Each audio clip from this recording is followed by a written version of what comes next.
عیسی علیہ السلام د یو دریاب په غاړه را روانو، د هغه دریاب منځ کې د شګو یو ډیری اوچکی وه او په هغې د پاسه یو مزیدار کاڼی و، تک سپین غټ کاڼی، داسې ښکلی چې زړه یې راښکت دلکش. عیسی علیہ السلام ورته په تماشه و. جبرائیل علیہ السلام راغی، وی دې کاڼي ته ډېر ډېر ګورې، وی د الله په قدرت جوړ دی، ډېر ښکلی کاڼی دی، عجیبه دی ورته ګورمه.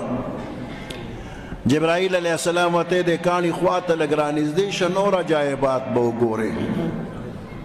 چې کاڼي ته نږدې شو نو دا کاڼي کې دروازه کلو شوله، عیسی علیہ السلام دننه ورغی چې وی که ته یو ښکلی انسان په مانځه ولاړو، په ډېر ښکلې طریقې مونځ کوو.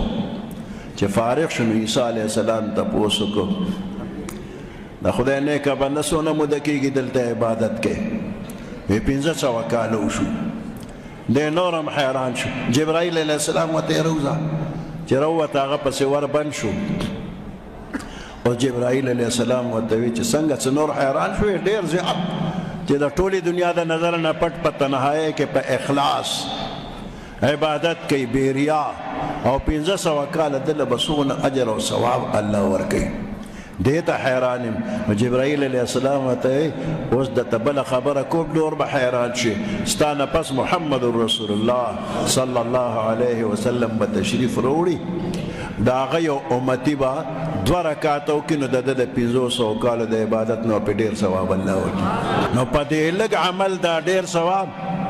محبوبتان الی الرحمن، هغه الله چې صفتي نوم یې رحمان دی، نو دقه رحمان ذات په لږ لږ څه ډېر ډېر اجر او ثواب ورکوي. د ده د 500 کالو د عبادت ثواب تاله په 2 رکعاته درکوي. اوس د دې نه ډېر ثواب درته وښیمه. د دې نه ډېر ثواب دا دی چې د دیني مدرسو کې د طالبان او د استادان درس و تدریس کوي.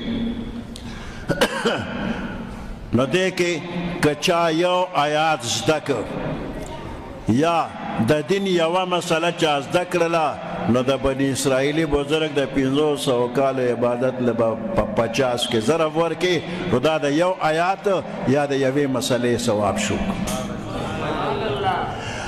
او که یو څو مسلې چې باب د علم ورته وایي، که دا چا زده کړلې، نو د دې بني اسرائیلي بزرګ د 500 کاله عبادت له 500 کې ضرب ورکا، دا د باب د علم ثواب شو. نو په دې دیني مدرسو کې روزانه بې شمېره آیاتونه خولی شي، بې شمېره مسلې هم پکې بیانېږي، او بې شمېره بابونه د علم هم پکې وي.